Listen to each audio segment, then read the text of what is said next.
আসসালামু আলাইকুম। আজকে আমরা পরিসংখ্যান আলোচনা করব ইনশাআল্লাহ। পরিসংখ্যান এসএসসি তে অনেক গুরুত্বপূর্ণ একটা অধ্যায়। এখান থেকে ২০ নাম্বার সৃজনশীল থাকবে এবং ১০ নাম্বার অবশ্যই দিতে হবে।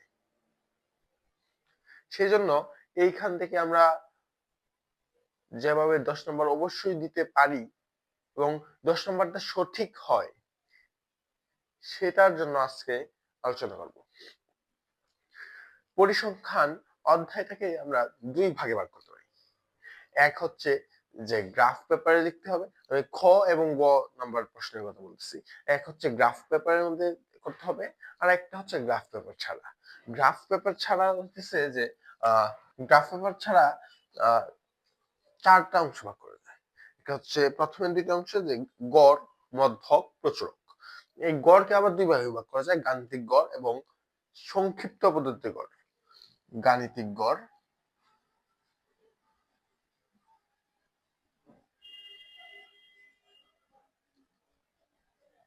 সংক্ষিপ্ত পদ্ধতিতে গড়, তারপর একটা পূর্ব পরিচিত মধ্যক এবং প্রচুরক। মধ্যক, প্রচুরক।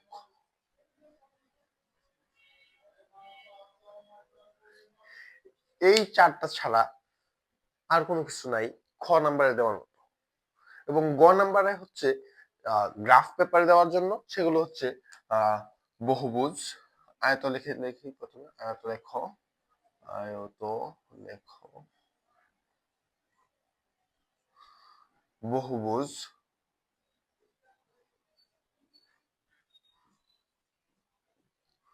এবং তারপর হচ্ছে অজীব রেখা।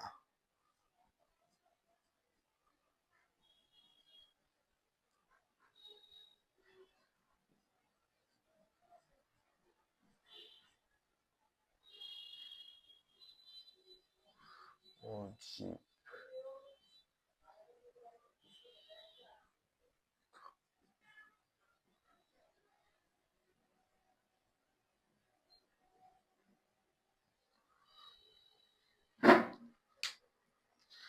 এই যে এই ৫টা থেকেই এসএসসির এই ৫টা নিয়ম শিখলেই ১০ নাম্বার সাধারণ গণিতে একদম দেওয়া কোনো ব্যাপারই হবে না, একদম সহজে দিয়ে দেওয়া যাবে। গণিতে এই পরিসংখ্যানে এই ৫টা বিষয় আছে। এই ৩টা হচ্ছে, এই ৪টা হচ্ছে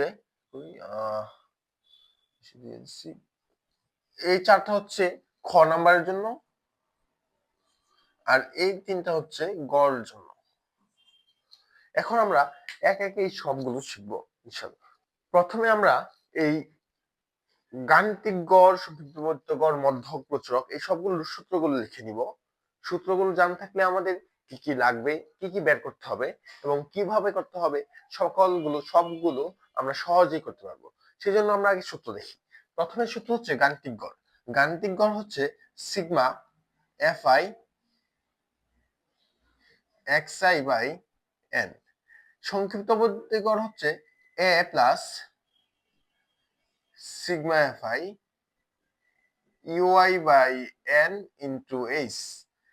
মধ্যক হচ্ছে L plus N by two minus F C into H by F M. প্রচুরক হচ্ছে L plus F one by F one plus F two into H.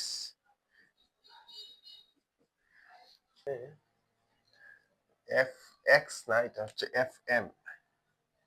আচ্ছা, এখন আমরা সূত্রগুলো জেনে ফেলছি যে গাণিতিক গড়, আমি প্রথমে গাণিতিক গড়টা দেখবো। তো গাণিতিক গড়ের সূত্র হচ্ছে sigma F I X I by N. এটা হচ্ছে গাণিতিক গড়। তাহলে সিগমা মানে কি? সিগমা মানে হচ্ছে এই এফ আই এবং এক্স আই এর যতগুলো আছে সবগুলো সমষ্টি। সিগমা মানে হচ্ছে সমষ্টি। তাহলে এখানে আমাদের কি লাগবে? এফ আই এবং এক্স আই লাগবে, এবং এই এফ আই এক্স আই এর গুণফলের সবগুলো সমষ্টি লাগবে প্রথমে। তারপর হচ্ছে এই গণসংখ্যার মোট গণসংখ্যা লাগবে, এবং এইটাকে এই দুটা হইলেই চলবে। আমাদের লাগবে কি? আমাদের লাগবে হচ্ছে এফ আই এক্স আই এবং এন। এগুলো লিখতে হবে না। তো এখানে আমরা লাগবে হচ্ছে এফআই একটা, আর একটা হচ্ছে এক্সআই। তাহলে আমরা এখানে এফআইটা মানে কি, এফআই মানে হচ্ছে গণসংখ্যা,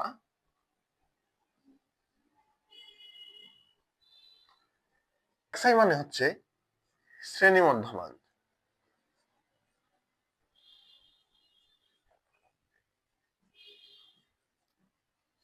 তাহলে আমরা এখানে আবার একটা মাঝে মাঝে এমসিকিউ আসে যে সিগমা এফআই, সিগমা এফআই সমান কত। তাহলে সিগমা এফআই মানে কি, সিগমা এফআই মানে হচ্ছে মোট গণসংখ্যা, সিগমা এফআই মানে হচ্ছে মোট গণসংখ্যা।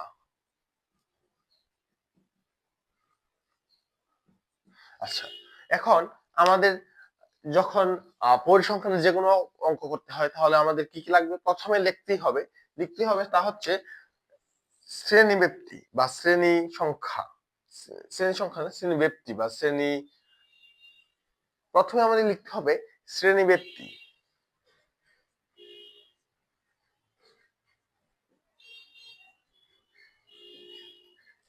একটা ঘর হয়ে গেল, এটা আমাদের এই গাণিতিক গড় কিংবা সংক্ষিপ্ত পদ্ধতি গড়, মধ্যক, প্রচুরক সবগুলোতেই, অথবা আয়তরেখা, বহুভুজ, অজীব রেখা সবগুলোতে আমাদের এই শ্রেণীব্যক্তি লিখতেই হবে। শ্রেণীব্যক্তির পরে গণসংখ্যাও সবগুলোতে লিখতেই হবে। গণসংখ্যা, গণসংখ্যা আমরা গণসংখ্যাটা এখানে না লিখে একটু এদিকে লিখি, গণসংখ্যা।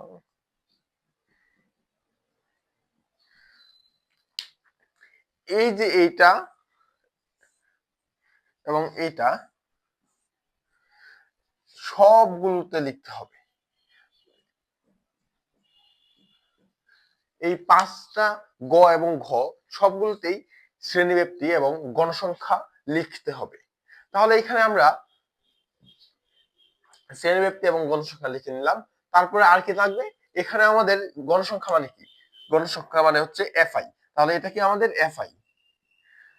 এইখানে আমাদের আরেকটা জিনিস লাগে, এই আমরা এখন গাণিতিক গড় বুঝতেছি, তাহলে এখানে গাণিতিক গড়ের মাঝে এখানে আরেকটা জিনিস লাগবে কি, সিগমা এফআই এক্সআই। তাহলে এখানে আগে লাগবে এফআই এক্সআই। এবং আমরা এখানে এক্সআই মানে কি, এক্সআই মানে হচ্ছে শ্রেণী মধ্যমান। শ্রেণী মধ্যমান কিভাবে পাওয়া যায়, শ্রেণী মধ্যমান পাওয়া যায় যে শ্রেণীর নিম্ন সীমা এবং শ্রেণীর উচ্চ সীমা যোগ করে 2 দ্বারা ভাগ করলে শ্রেণী মধ্যমান পাওয়া যায়। তাহলে এটা আমরা যেহেতু শ্রেণী ব্যক্তি থেকে পাবো, তাই শ্রেণী ব্যক্তির পাশে লিখবো শ্রেণী মধ্যমান। এটা এই দিকে লিখলে সমস্যা ছিল না, তবে এটা এখানে লিখতেই বেশি ভালো দেখা যায় এবং বেশি ভালো বোঝা যায়, তাই এখানে লিখে দিব হচ্ছে আমরা শ্রেণী মধ্যমান।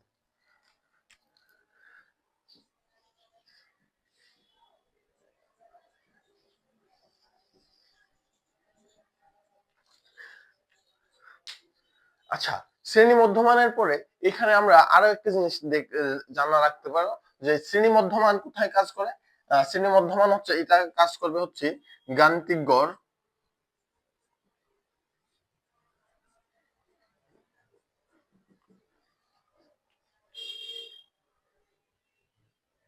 সংক্ষিপ্ত পদ্ধতি গড়, তারপর হচ্ছে আরেকটা হচ্ছে বহুভুজের মাঝেও কিন্তু শ্রেণী মধ্যমান লাগে, বহুভুজ।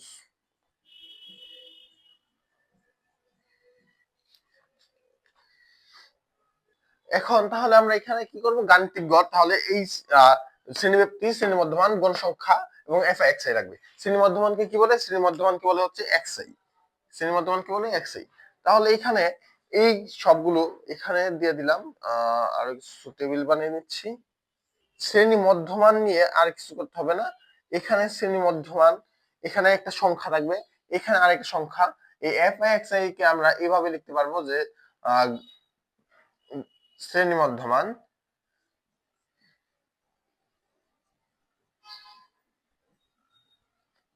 গুণ গণসংখ্যা।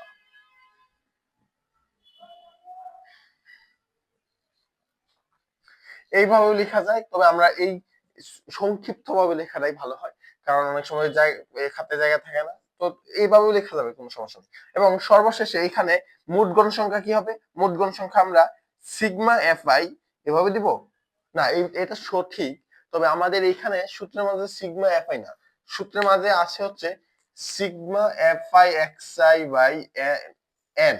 তাহলে এখানে এন আছে, এখানে আছে কি এন, তাহলে এখানে কি লাগবে, এখানেও লিখতে হবে এন। মোট গণ সংখ্যা সমান F I sigma F I সমান সমান হচ্ছে এন। এন সমান এই সবগুলো যোগফল এখানে লিখতে হবে, এবং এই সবগুলো যোগফল এই দুইটার গুণফল হচ্ছে এখানে, এই দুইটার গুণফল এখানে। এভাবে সবগুলো যতগুলো শ্রেণীব্যাপ্তি থাকবে, যতগুলো গণসংখ্যা থাকবে, ততগুলো মধ্যমান দিয়ে গুণ করে শ্রেণী মধ্যমান গুণ গুণ গণসংখ্যা এই তার ঘরে লিখতে হবে, এবং সব শেষে আমাদের এই ঘরের নিচেই sigma F I X I লিখতে হবে।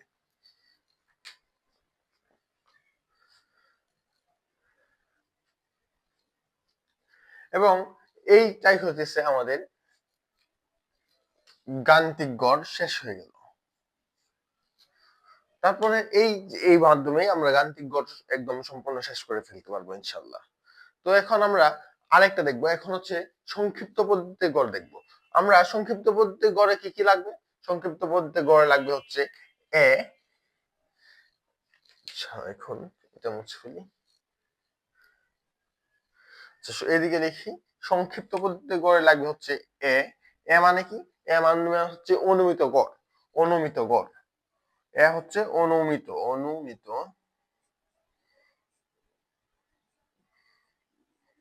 অনুমিত গড়। এটা কোথায় পাবো, এটা পাবো হচ্ছে শ্রেণী মধ্যমানে, শ্রেণী মধ্যমানে, শ্রেণী মধ্যমানে, মধ্যমানে। আচ্ছা, তারপরে কি sigma F I U I. Sigma F I হচ্ছে গণসংখ্যা, সবটাতে লিখতে হবে। ইউআই কি, ইউআই হচ্ছে ধাপ বিচ্যুতি, ইউআই কি ধাপ বিচ্যুতি, ইউআই হচ্ছে ধাপ বিচ্যুতি, ইউআই সমান সমান ধাপ বিচ্যুতি।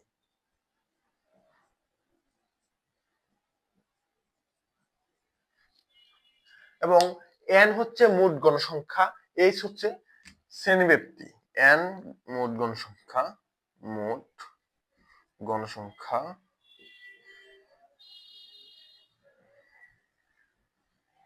এইচ হচ্ছে শ্রেণীব্যাপ্তি।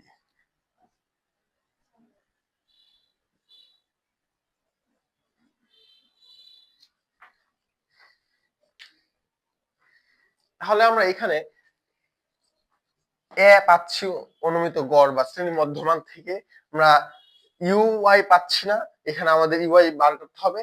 এবং এন আছে হচ্ছে গণসংখ্যা থেকে, এই শ্রেণীব্যাপ্তি আছে শ্রেণীব্যাপ্তি হচ্ছে শ্রেণীব্যাপ্তি থেকে।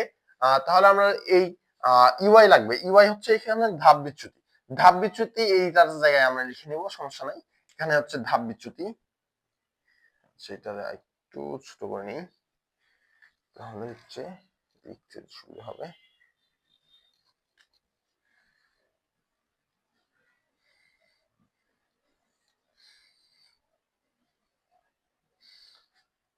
ধাপ বিচ্যুতি, ধাপ বিচ্যুতি।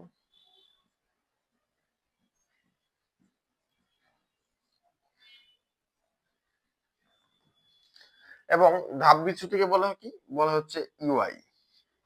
এবং সর্বশেষ হচ্ছে এফআই ইউআই, এফআই ইউআই। এটাকে লেখা যায় তো কি, শ্রেণী মধ্যমান গুণ, শ্রেণী মধ্যমান না, গণসংখ্যা গুণ ধাপ বিচ্যুতি, ধাপ বিচ্যুতি। এবং সবশেষে এখানে পাবো কি, এখানে হচ্ছে সিগমা এফআই ইউআই। আমরা সাধারণত কেমন করি, যে সর্বোচ্চ গণসংখ্যা বা সবচেয়ে বেশি গণসংখ্যা যে শ্রেণীব্যাপ্তিতে থাকে, যে শ্রেণীতে থাকে, সেই শ্রেণীতে আমরা এইটাকে, এখানে ধরো যে কোনো একটা সংখ্যা আছে, এখানে ধরো যে আমরা একটা শ্রেণী গণসংখ্যা ধরে নিচ্ছি 2 6 4 2 3, তাহলে এখানে সর্বোচ্চ গণসংখ্যা কোথায় আছে, এই 6 শ্রেণীতে। তাহলে এখানে যে শ্রেণী মধ্যমানটা আছে এটাকে এ ধরে নিব, এবং এখানে একটা সংখ্যা লিখে নিব। তারপরে এই এ যে শ্রেণীতে ধরেছি, সেই শ্রেণীতে হবে হচ্ছে 0, তার উপরে হবে হচ্ছে -1 -2 -3, এবং নিচে হবে হচ্ছে 1 2 3 4 5 যত পর্যন্ত যাওয়া যায় এই একই ভাবে। এবং সবশেষে হবে হচ্ছে এফআইউআই। এফআইউআই মানে কি, এফআইউআই মানে হচ্ছে এফ আই গুণ ইউআই, মানে এফ আই হচ্ছে গণসংখ্যা গুণ ধাপ বিচ্যুতি। এখানে ধরো যে -2 হবে, তারপরে 0.449 এরকম হয়ে যাচ্ছে এখানে। এরকম ভাবেই সবগুলো হবে।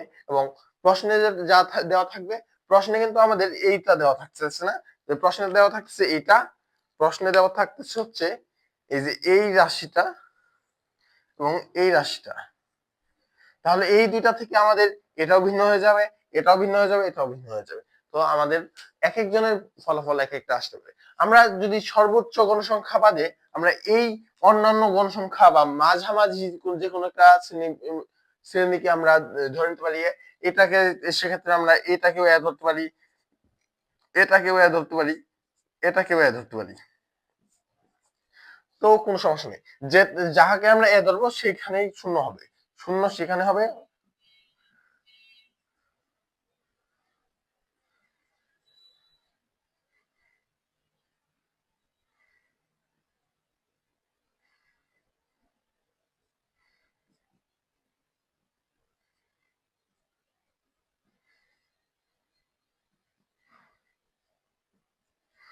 শূন্য যেখানে ধরবো আমরা, তার উপরে হবে হচ্ছে মাইনাস সংখ্যা, নিচে হবে হচ্ছে ধনাত্মক সংখ্যা। তাহলে আমরা এইভাবে নির্ণয় করতে পারবো। তারপর হচ্ছে এখানে সিগমা এফ আই ওয়াই পাচ্ছি, এবং সবশেষে এ প্লাস এ হচ্ছে এখান থেকে পাচ্ছি, সিগমা এফ আই ওয়াই এখান থেকে পাচ্ছি। এই সূত্রের মধ্যে আমরা বসাই দিচ্ছি এ এখানে, এ হচ্ছে এখান থেকে, সিগমা এফ আই ওয়াই হচ্ছে এখান থেকে, এস হচ্ছে এইটার শ্রেণীব্যক্তিগত এটা, এবং এন হচ্ছে এই গণসংখ্যা থেকে। তাহলে আমরা এখানে সংক্ষিপ্ত পদ্ধতিতে গড় শেষ হয়ে যাচ্ছে। আমরা এই মধ্যক এবং প্রচুরক এই দুইটাতে এল হচ্ছে নিম্ন সীমা, এল হচ্ছে নিম্ন সীমা।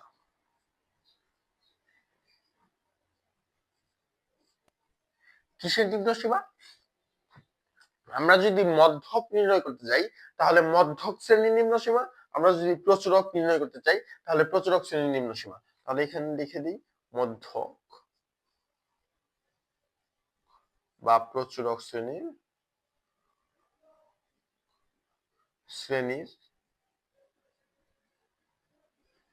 নিম্ন সীমা। তাহলে এখানে আমরা এল হচ্ছে মধ্যক বা প্রচুরক, আমরা যাহা নির্ণয় করতে চাই সেই শ্রেণীর নিম্ন সীমা। এবং তারপরে হচ্ছে প্রথমে আমরা মধ্যকটা দেখি, তারপর এন হচ্ছে গণসংখ্যা, এন হচ্ছে গণসংখ্যা, এন হচ্ছে গণসংখ্যা,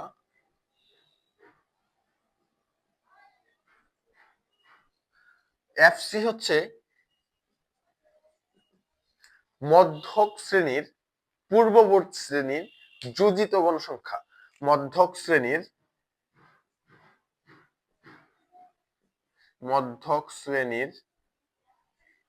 পূর্ববর্তী শ্রেণীর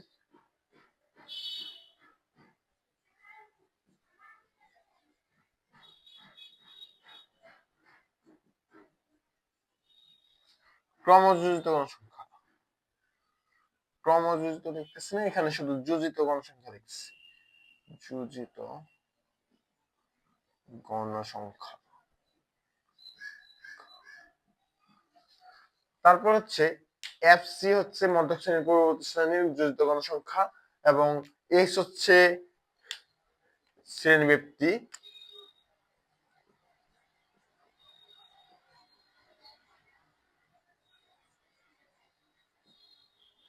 এফ এম হচ্ছে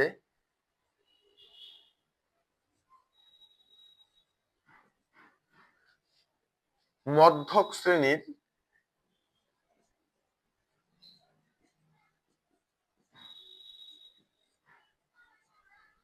গণসংখ্যা।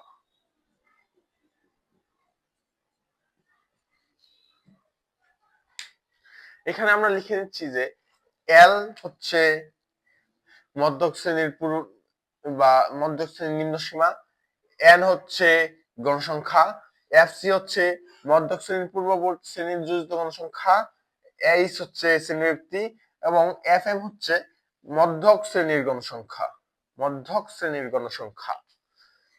তাহলে আমাদের নিয়ম অনুযায়ী কি লিখতে হবে? প্রথমে তো আমাদের এখানে সবসময় লিখতে হবে হচ্ছে শ্রেণীব্যক্তি,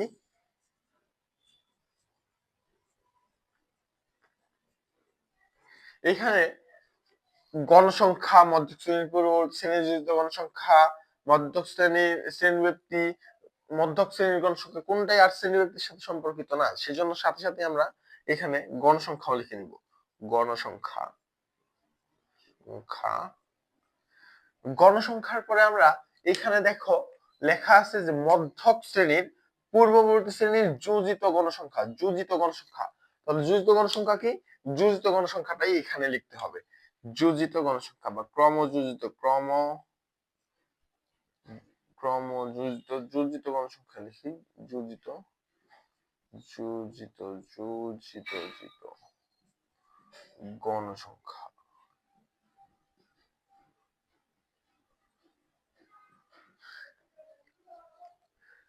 যোজিত গণসংখ্যা পেয়ে যাচ্ছি আমরা। মধ্যক শ্রেণী থেকে আমরা পাবো হচ্ছে শ্রেণীব্যক্তি থেকে পাবো হচ্ছে শ্রেণীব্যক্তি, এবং মধ্যক শ্রেণীর আর কিছু এখান থেকে লাগবে না। গণসংখ্যা থেকে গণসংখ্যা পাচ্ছি, এবং শ্রেণীব্যক্তি থেকে শ্রেণীব্যক্তি এবং নিম্ন সীমা পাচ্ছি। মধ্যক শ্রেণী থেকে এটা পাচ্ছি, গণসংখ্যা পাচ্ছি। তারপর হচ্ছে শ্রেণী মধ্যমা, মধ্যক শ্রেণীর যুক্ত গণসংখ্যা এখান থেকে পাচ্ছি। মধ্যক শ্রেণীর গণসংখ্যা এটা এখান থেকে পাবো। এখন এখানে আমরা আর কিছু লাগবে না, এখানে তিনটাই আছে শুধু। এখানে আমরা কিছু টান দিয়ে দিচ্ছি, কিছু ঘর নিয়ে নিচ্ছি, টেবিল বানিয়ে নিচ্ছি। এখন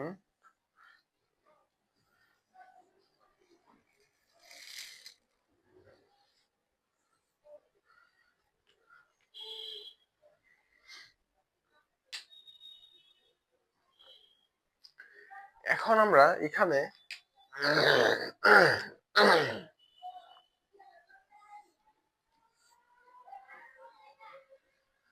এখানে আমরা n পাবো, গণসংখ্যা n সমান কিছু একটা পাবো। এই n টাকে যদি আমরা 50 ধরি, এখানে আমরা 50 ধরে নিচ্ছি। 50 বা যে কোনো সংখ্যাই পাবো, এখানে একটা পূর্ণ সংখ্যা পাচ্ছি। তারপর হচ্ছে যোজিত গণসংখ্যা কিভাবে পাবো এটা পরে বলতেছি। এখানে আমরা আগে ধরে নিই, এখানে আরো কিছু ঘর আছে। এখানে আমরা 10, 12, 15, 17, 20 এরকম ধরে নিচ্ছি। আচ্ছা, সে অবশেষ এখানে 20 না ধরে এখানে 8 ধরে নিচ্ছি। এখানে কিছু একটা আছে, এগুলো লিখতেছি না আমরা। এখানে আছে, এইখানে ক্রমযোজিত গণসংখ্যা বা ক্রমযোজিত গণসংখ্যা হবে হচ্ছে এখানে 10, প্রথম গণসংখ্যা এইভাবে থাকবে, তারপর সাথে এই যে এই ক্রমযোজিত গণসংখ্যার সাথে এইটা আড়াআড়ি ভাবে যোগ হবে। তাহলে 10 আর 12 হচ্ছে কি? 10 আর 12 হচ্ছে 22, 22, এবং যোগফলটা হচ্ছে এখানে যোগ করে যোগফলটা হচ্ছে এখানে হবে। এবং তারপর এই দুটা যোগ করে যোগফলটা কোথায় হবে? এখানে। তাহলে 22 আর 15 হচ্ছে 37, 37, 37 আর 17 হচ্ছে 54, 54 আর 8 হচ্ছে, এটা হচ্ছে এইভাবে দিয়ে দিচ্ছি।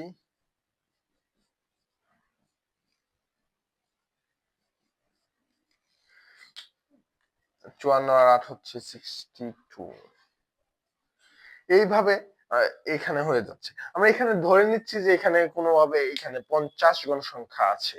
তাহলে এখানে কি করতেছি? আমরা 50 গণসংখ্যা ধরে নিচ্ছি। এইভাবে আমরা ক্রমযোজিত গণসংখ্যা কিভাবে পাবো সেটাও জেনে নিলাম। এখন গণসংখ্যা ধরে নিচ্ছি 15। তাহলে এখানে 15 হচ্ছে না, 15 না 50। তাহলে এখানে আমরা 50 গণসংখ্যা ধরে নেওয়ার পর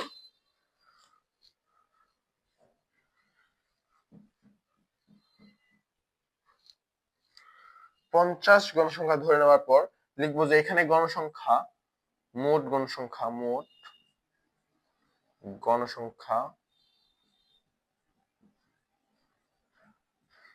n সমান সমান হচ্ছে 50। সুতরাং মধ্যক শ্রেণী, এখানে কি কি লাগবে? মধ্যক শ্রেণীর নিম্ন সীমা, মধ্যক শ্রেণী এবং মধ্যক শ্রেণীর গণসংখ্যা। তাহলে মধ্যক শ্রেণী কত হবে? মধ্যক শ্রেণী হচ্ছে মধ্যক শ্রেণী, মধ্যক শ্রেণী n/2 সমান সমান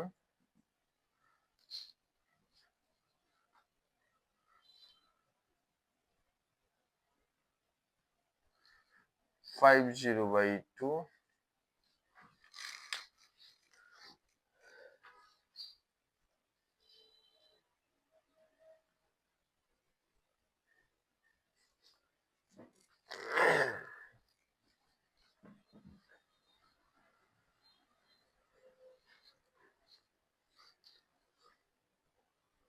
মধ্যক হচ্ছে কত, মোট গণসংখ্যা হচ্ছে কত 50। মোট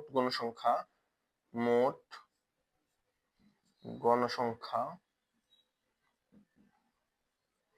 সমান হচ্ছে 50 এবং এটা কি, এটা হচ্ছে n সমান 50 এবং সাথে সাথে আমরা কি করব, সাথে সাথে n/2 সমান বার করে ফেলবো। n/2 সমান সমান 50/2 সমান সমান 25 এরকম, বা অন্যান্য যত সংখ্যা থাকবে মোট সংখ্যা তাতে আমরা ভাগ করে বের করে ফেলবো। এবং তারপরে লিখবো হচ্ছে মধ্যক হলো 25তম পদের মান। তাহলে এখানে 25তম পদ আছে, পদ কত শ্রেণীতে, এইখানে 25 এর কাছাকাছি সবচেয়ে কম আছে কত, দুইটা কোন সংখ্যা দেখে ফেলবো আমরা। সবচেয়ে কাছাকাছি হচ্ছে 22 এবং তারপরে হচ্ছে সব বড় কাছাকাছি হচ্ছে 26। তাহলে এই ঘরটাতে 22 সবচেয়ে কাছাকাছি ছোট যেটা আছে তারপরে শ্রেণী, অর্থাৎ সবচেয়ে কাছাকাছি বড় যা আছে সেই শ্রেণীতেই হচ্ছে মধ্যক শ্রেণী। তাহলে এখানে ধরে নিচ্ছি আমরা এখানে 20 থেকে 29, 30 থেকে 39, 40 থেকে 49, 50 থেকে 59 এরকম ধরে নিলে আমরা এখানে পাচ্ছি হচ্ছে মধ্যক শ্রেণী হচ্ছে 40 থেকে 49 পর্যন্ত। মধ্যক পদ আছে 40 থেকে 49 শ্রেণীতে।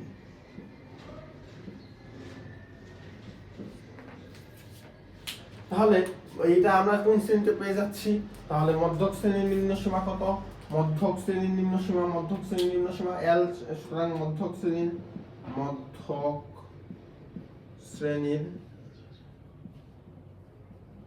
নিম্ন সীমা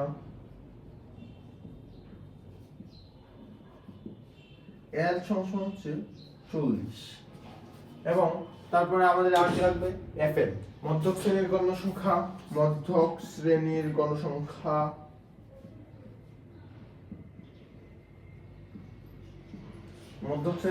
কত আছে 15। মধ্যক শ্রেণীর গণসংখ্যা FM সমান FM 15। তারপর আর কি আছে n পাইছি, n এবং মধ্যক শ্রেণীর পূর্ববর্তী শ্রেণীর যোজিত গণসংখ্যা, মধ্যক শ্রেণীর পূর্ববর্তী শ্রেণীর যোজিত গণসংখ্যা।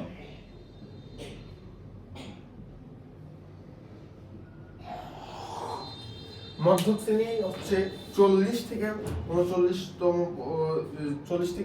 পর্যন্ত হচ্ছে মধ্যক শ্রেণী। তাহলে এই শ্রেণীটার পূর্ববর্তী শ্রেণী আছে কোনটা, এটা হচ্ছে পূর্ববর্তী শ্রেণী। তাহলে পূর্ববর্তী শ্রেণীর যোজিত গণসংখ্যা কত, যোজিত গণসংখ্যা সমান FC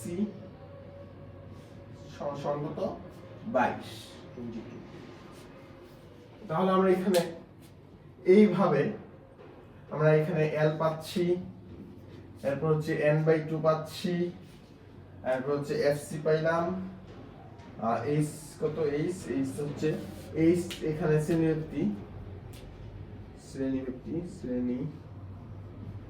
ব্যক্তি H সমান হচ্ছে 49 থেকে 40 সমান হচ্ছে 10। এইভাবে লেখা যায় বা অন্যান্য ভাবে লেখা যাবে, বা প্রথমটা বা সরাসরি 10 লিখলেও কোনো সমস্যা নাই। আমরা L পাচ্ছি, n/2 পাচ্ছি, FC পাইলাম, H পাইলাম এবং FM এর মান পাইলাম। সুতরাং আমরা এখানে মধ্যকটাও আমরা বের করে ফেললাম। মধ্যকটাও আমাদের বের করার কোনো ব্যাপার হবে না। এখানে আমাদের প্রচুরক নির্ণয়ের ক্ষেত্রে সূত্র হচ্ছে L plus F1 by F1 plus F2 into H।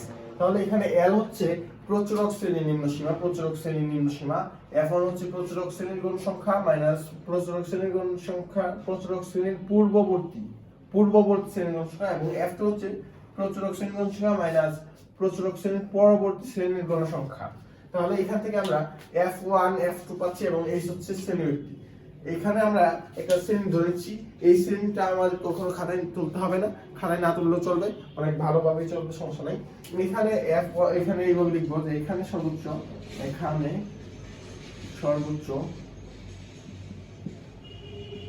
গণসংখ্যা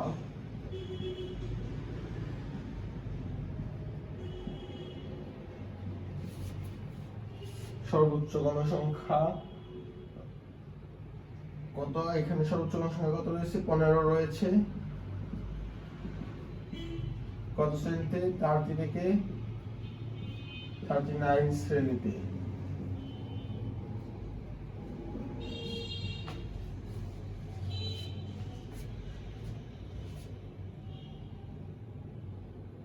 তাহলে প্রচুরক শ্রেণীর নিম্ন সীমা, প্রচুরক শ্রেণীর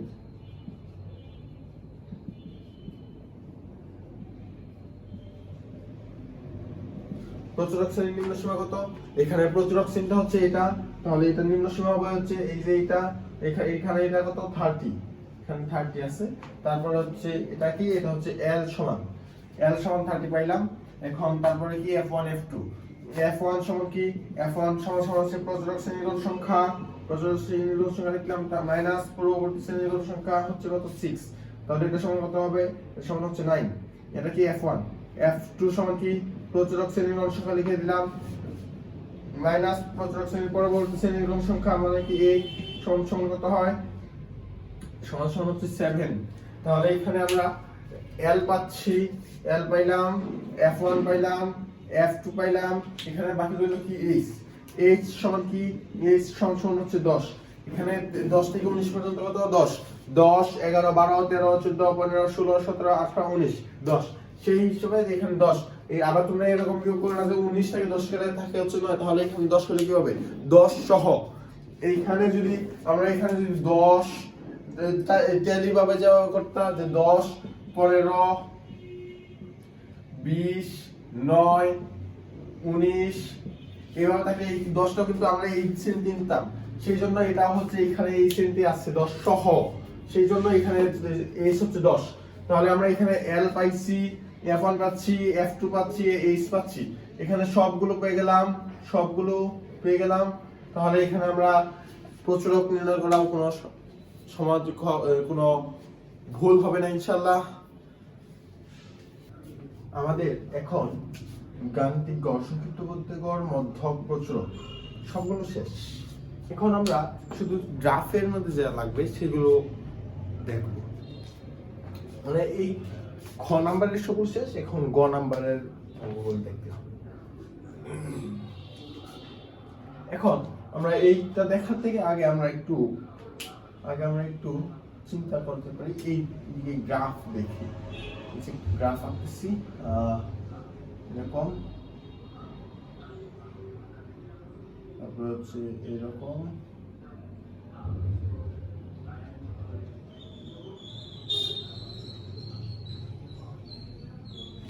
দেখা যায় এটা না? ঠিক আছে, চলবে।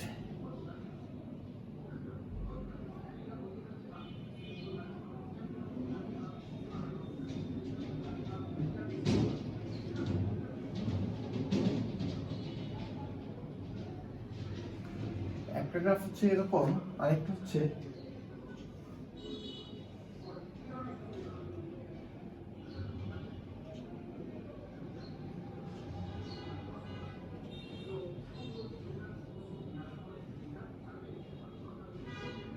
সর্বশেষ আরেকটা গ্রাফ হবে হচ্ছে এইরকম।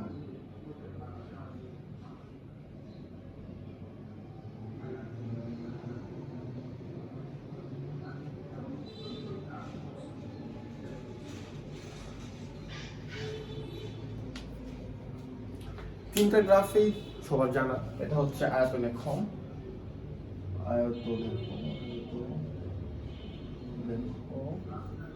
এটা হচ্ছে বহুভুজ, আর এটা হচ্ছে অজীব রেখা।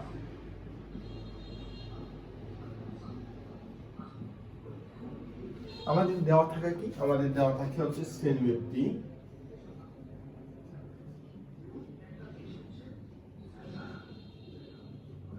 ও গণসংখ্যা।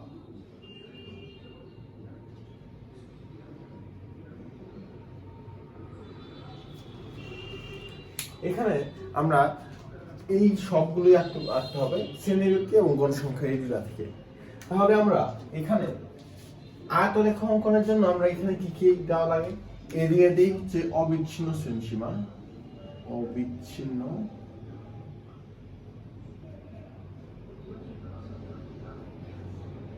শ্রেণী,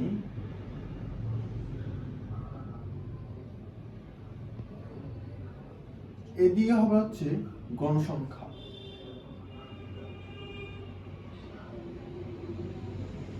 আর বহুভুজে হয় এদিকে শ্রেণী মধ্যমান,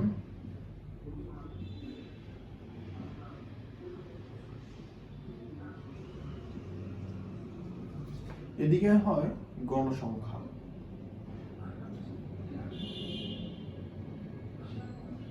অজীব রেখায় এদিকে হয়েছে সর্বোচ্চ শ্রেণীসীমা, শ্রেণীর উচ্চসীমা, সর্বোচ্চ না, শ্রেণীর উচ্চসীমা,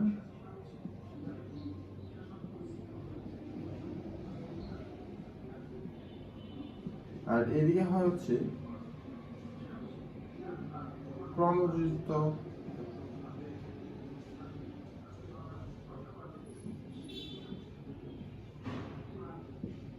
গণসংখ্যা। আমি শুধু যোজিত গণসংখ্যা লিখলাম।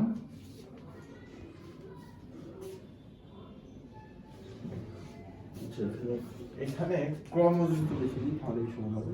এদিকে হচ্ছে ক্রমযুক্ত, ক্রমযুক্ত গণসংখ্যা। আমরা যদি এই তিনটা চিত্র মনে রাখতে পারি তাহলে আমাদের গ নাম্বারের অঙ্ক একদম সম্পূর্ণভাবে 4-এ 4 পাওয়া কোনো ব্যাপারই হবে না। এখানে আছে অবিচ্ছিন্ন শ্রেণীসীমা। আমাদের প্রথমে দেওয়া থাকে হচ্ছে শ্রেণীব্যক্তি,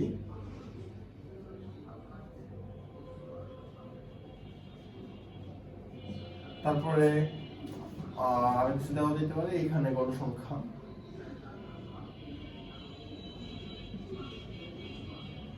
এখানে আমাদের প্রথমটা কি আয়তলেখম। আয়তলেখ অঙ্কনের জন্য অবিচ্ছিন্ন শ্রেণীসীমা লাগে এবং গণসংখ্যা লাগে। আমাদের এখানে অবিচ্ছিন্ন শ্রেণীসীমা নাই, তবে গণসংখ্যা আছে। তাহলে আমাদের আর কি দিতে হবে, আর দিতে হবে হচ্ছে অবিচ্ছিন্ন শ্রেণীসীমা। অবিচ্ছিন্ন, এই আমি এই পুরোটা লিখতেছি, অবিচ্ছিন্ন শ্রেণীসীমা, শ্রেণীব্যক্তি। আচ্ছা, এখন অবিচ্ছিন্ন শ্রেণীব্যক্তি কিরকম হবে তা একটু হচ্ছে এখানে দেওয়া দিই 30 থেকে 39, 40 থেকে 49, 50 থেকে 58, 60 থেকে 69। অবিচ্ছিন্ন নয়, অবিচ্ছিন্ন মানে বিচ্ছিন্ন নয়, একসাথে একই সাথে লেগে আছে। এই যে কলম এবং এই যে এই মার্কারের সাথে এই যে মুখটা, এই দুইটা একসাথে লেগে আছে, এটা হচ্ছে অবিচ্ছিন্ন। এখন কি বিচ্ছিন্ন আলাদা, এখন কি অবিচ্ছিন্ন। তাহলে এই যে এখানে এমন কিছু করতে হবে যাতে বিচ্ছিন্ন না হয়, দুটো একই হয়ে যায়। আমরা যদি 30 থেকে 0.5 দিই, প্রথমে শ্রেণীর নিম্ন সীমা থেকে 0.5 বিয়োগ মানে 0.5 এবং উচ্চ সীমার সাথে 0.5 যোগ করি, তাহলেই দেখবা এখানে এইটা এবং এইটা অবিচ্ছিন্ন হয়ে যাচ্ছে, এটা অবিচ্ছিন্ন হয়ে যাচ্ছে। এখন দেখা যাক কি হয়। আর অবিচ্ছিন্ন কেন লাগবে, এখানে দেখো দুইটা কিন্তু একই সাথে লাগানো। এখন যদি এটা যদি আলাদা হইতো তাহলে এরকম হতো, এরকম, তারপর হচ্ছে এই যে এইখানে ধরি এরকম হয়ে, তারপর একটু ফাঁকা রেখা আবার এখানে দিতে হবে। এরকম ফাঁকা তো রাখা হয় না, এখানে একসাথে রাখা হয়, তাই এরকম অবিচ্ছিন্ন করতে হবে। তাহলে এখানে কি হবে 29.5 থেকে 39.5, 39.5 থেকে 49.5, এখানে 40 থেকে 0.5 যোগ করলে হচ্ছে 39.5, আর 39.5 এর সাথে 0.5 যোগ করলে 39.5, এবং একইভাবে সব এইগুলোর সাথে 0.5 যোগ হবে, এগুলোর সাথে 0.5 যোগ করলে এইটার আগেরটার সাথে 0.5 হয়ে যাবে। এখানে কি হবে 49.5 থেকে 59.5, এরপর এখানে 59.5 থেকে 69.5, এবং একইভাবে সবগুলো হয়ে যাবে। এরপরে শুধু গ্রাফ পেপারে এইদিকে অবিচ্ছিন্ন শ্রেণীসীমা, এখানে প্রথমে ধরা যায়, এখানে লেখা যায় 29.5, তারপরে কত, তারপরে হচ্ছে 39.5, 39.5, এটা তো আমার লেখা সম্ভব না, তো তোমরা এইটা গ্রাফ পেপারে লিখে নিও। আচ্ছা, তারপরে হচ্ছে বহুভুজ। বহুভুজটা কেমন?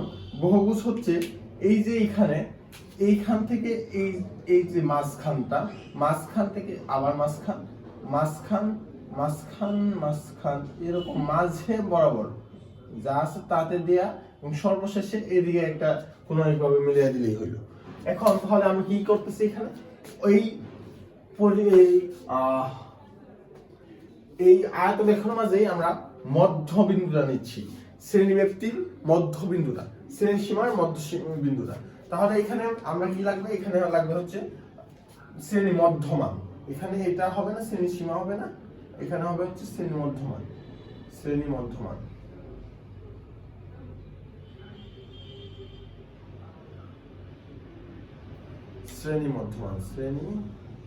আমি মধ্যমান লিখে দিচ্ছি, মধ্যমান। এখানে 30, 60,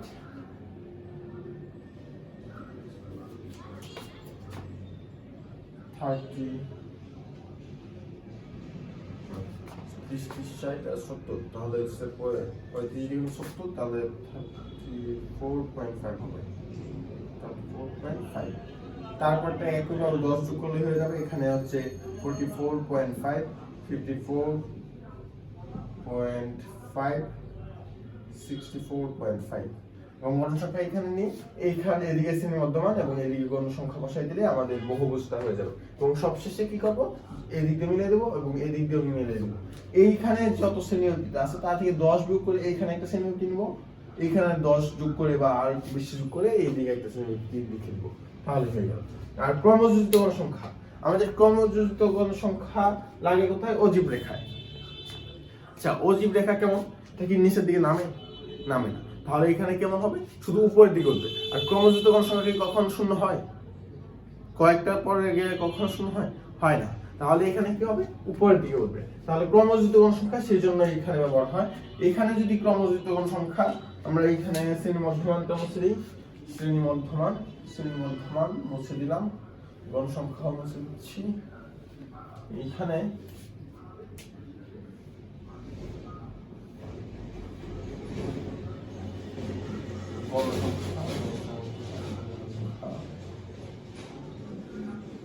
ক্রমযোজিত গণ সংখ্যা,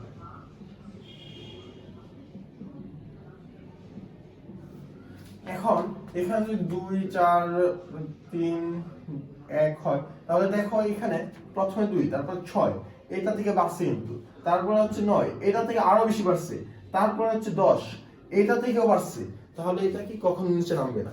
এখানে হচ্ছে এই ক্রমযোজিত গণ সংখ্যা, এবং আর কি লাগবে, শ্রেণীর উচ্চ সীমা। অজীব রেখা অঙ্কনের সময় শ্রেণীর উচ্চ সীমাটা বসাতে হবে, শুধু এইটা বসাতে হবে, আর এটা বসানো যাবে না, শুধু এখানে এইদিকে বসাবো আমরা, এইদিকে এখানে হচ্ছে ভাঙা চিহ্ন, যে এখানে আরো রাশি ছিল পড়বে। এরপরে হচ্ছে এখান থেকে এখানে কি হবে, এখানে হবে শ্রেণীর উচ্চ সীমা 39, এখান থেকে আমরা 2 ঘর গেছে, 1, 2, তারপর হচ্ছে 39, প্রথমে 39 হবে না, এখান থেকে আরেকটু 10 শ্রেণীব্যাপ্তিটা বিয়োগ করে এখানে বসাতে হবে, কারণ এখানে শূন্য তো আমাদের জানা নেই কোথায় ছিল, সেজন্য এখানে আমাদের বসাতে হবে আরেকটু কম। তাহলে হচ্ছে 29, তারপর হচ্ছে 39, তারপরে হচ্ছে এখানে 39 বড় এখানে হইছে, তারপর হচ্ছে 6 3 4 5 6 এইখানে হচ্ছে 49, তারপর হচ্ছে 9 2 3 এইখানে হচ্ছে 9 59, তারপর হচ্ছে 10, তারপর এখানে হবে 16। এই যে এইভাবেই আমাদের সবগুলো হয়ে যাবে। তো আজকের মতো আল্লাহ হাফেজ।